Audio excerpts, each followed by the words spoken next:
videos. Yo, what up, YouTube? I'm Photo Grade. We got one of the random fucking videos. This shit came out 4 months ago, but fuck it. A husband realizes his wife is a murderer. Tell me that don't sound interesting. I can't see her doing something like this. Nah. Listen, folks, hey, you feel me? Sometimes motherfuckers just be losing it, just be doing all type of goof ass shit, but let's check this shit out, though.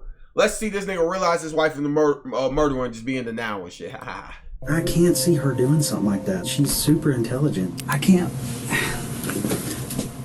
Keyword. This is the moment. Keyword. She intelligent. You see? See?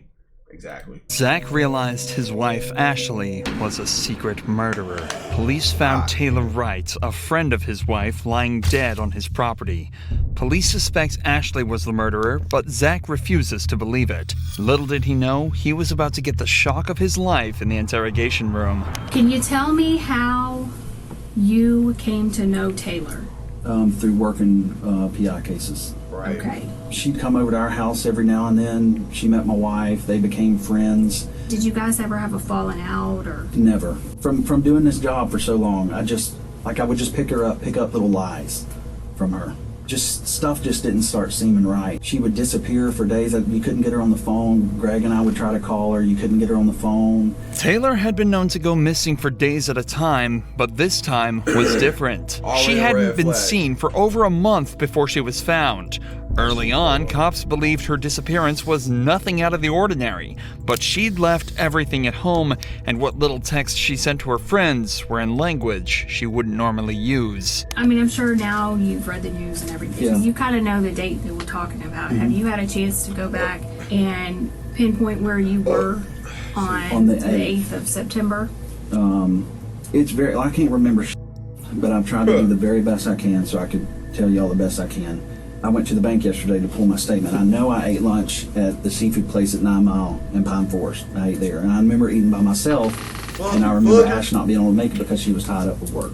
Taylor was last seen on the 8th of September, so Zach attempts to recount what he was doing that day. Given that he used his debit card to purchase food in the area, it's likely that his story is true. What's interesting, though, is that he mentioned he was out on his own as his wife was busy with work. It seems that he fully believes this to be the truth, and while he knows his wife has been questioned about the murder, he doesn't know that she's currently the #1 suspect. The cops aren't trying to learn more about the case. They're trying to determine if Zach had a hand in the murder, or at the very least, turn him against his own wife. Do you know anything about this money that Taylor had given you all? Hey, gang, your wife killed somebody, She's never gang. given me On anything. foes. I've never got anything from that. No. Okay. Do you know anything about your finances? No, to be honest. I give her when I work a case or and I got a settlement from my attorney, I hand it straight to Ash. She takes care of everything. The money the detective is referring to here is a sum of $34,000 that Taylor had given to Ashley for safekeeping. Taylor was going through a divorce and wanted the money away from her own accounts. But instead of putting it in a safety deposit box as promised, records show Ashley put it into her own accounts. By the time Taylor wanted it back, she'd already spent all of it. Coincidentally, Taylor only asked for it back on the 8th of September. If it's not already obvious by now, Zach is a very caring person who obviously trusted his wife a lot.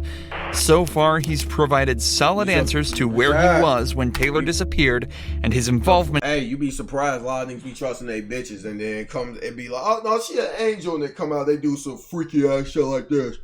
In the couple's finances, equating to almost none. But the detectives have to rule out any involvement whatsoever. So they decide to discuss where the body was found.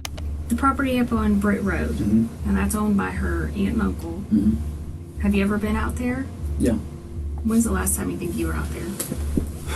The last time I went out there is when I traded my four-wheeler for a side-by-side. And that's the last time I've been. Before that, I couldn't tell you.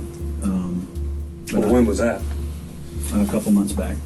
Your phone number, the 554 number, do you always keep that on you?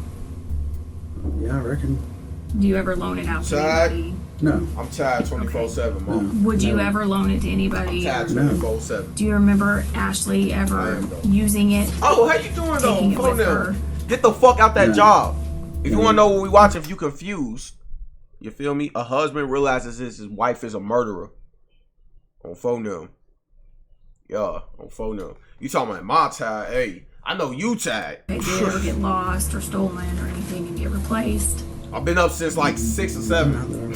Yes, I am tagged. This might seem like a random question, but phone records actually played a huge part in uncovering the truth in this case. Not only did they show Ashley on the property Taylor was found dead at on the 8th, but they also showed Taylor's phone at a wedding Ashley attended the very next day. But Taylor was never seen at the wedding or anywhere else after that date. Detectives here are just trying to confirm that if suspicious activity was discovered from Zach's phone records, there would be no way to argue that it wasn't him in control of the phone. But remember, Zach still has very little idea surrounding the true nature of this case. He doesn't know how much evidence the cops have against his wife. All he's doing is defending himself and providing answers that'll hopefully solve the case. So given his compliance so far, the detectives decide to try and question him about some more physical evidence. Do you own any 9mm handguns? What kinds? A Glock. Just one or G-Lock on folks. I've got a lot of guns, so a lot. Hey, Mom, why'd you ask that my tag? You asked that because I yawned, or you asked because I looked tired? Because if I look tired, like I said, yeah, because I've been up since like 6 or 7. Not with sleep since, boy. I've been up, just up, you know, type shit. One Glock 9. Oh, you know, a Glock 9? That boy, button on that motherfucker. 19. Okay. Do you know how Taylor died? Yeah, Ackerman told me that the girl was shot, and he heard that from Wolf. Well, you are correct. So Ackerman I'm yawning. told Yes, you, and I he look got it tired from because Wolf. I've been up since 6. Okay. Did he elaborate on anything else? He just said that they thought the girl was shot. Okay. Did you ever buy Ashley a gun or anything of that nature? Man, over the years, yeah. I bought her a 380 one time. Oh, 380. PPK. Okay. PPK. And does she carry a firearm? I haven't seen her one in quite a while. Not at all. Mm-mm.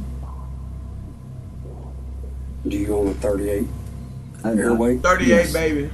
And that, I mean, she used to. That's the last thing I ever remember seeing her with was a 38 airweight, and that was I haven't seen her with that in I don't know how long. I mean, I'm interested. Did you kill or participate in Absolutely the death not. I would What never. was this question? Okay.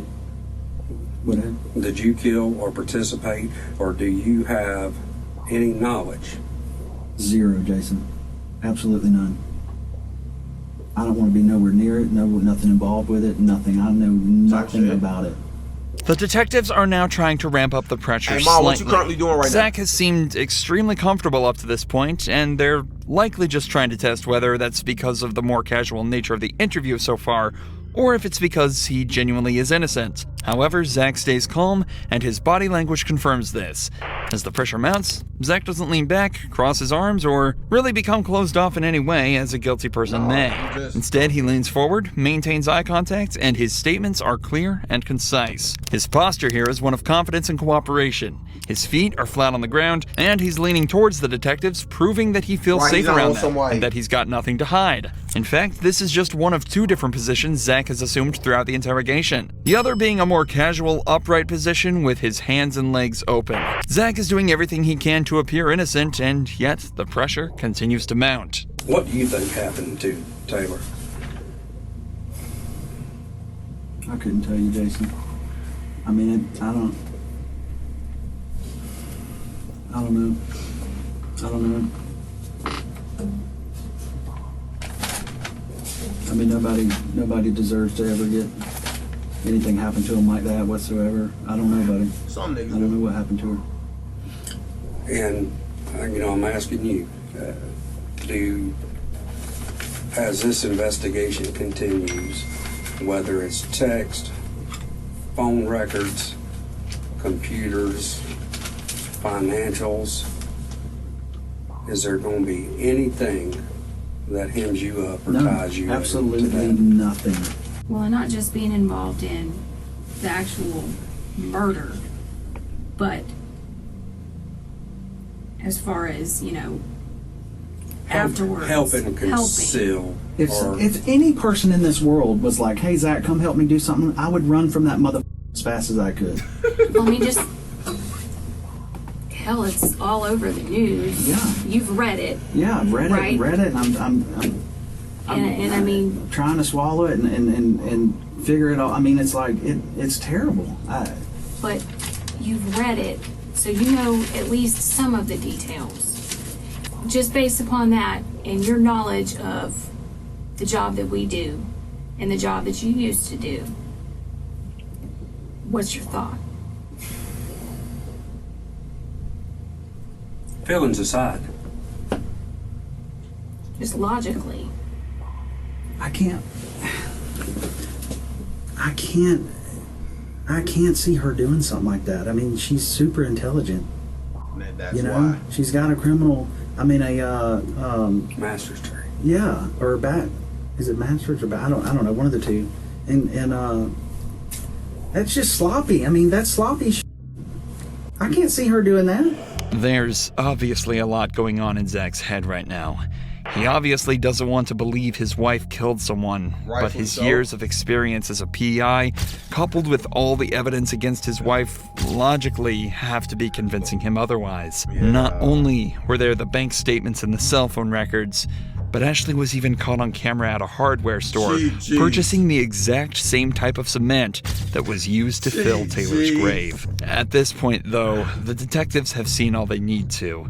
Zach takes a minute to discuss a few things with his lawyer, and he signs a search warrant allowing them to obtain all his cell phone records. Eventually, Zach is cleared of any wrongdoing and is allowed to return home. His wife, however, was a different story. We, the jury, find the defendant, Ashley MacArthur, guilty of first-degree premeditated murder with a firearm as charged in the indictment. Ashley MacArthur was sentenced to life in prison with a mandatory sentence of 25 years and is now serving her time away from her husband behind bars. Damn. Gee fucking G's. You got ass out, shorty. You got ass out, my brother, folks. Hey man, you can't really blame folks. It's like, what would you believe your whole wife, folk, killed somebody? Like, you'd be like, okay, wait, hold on, like, wait. You see what I'm saying, folks? Like, you feel me?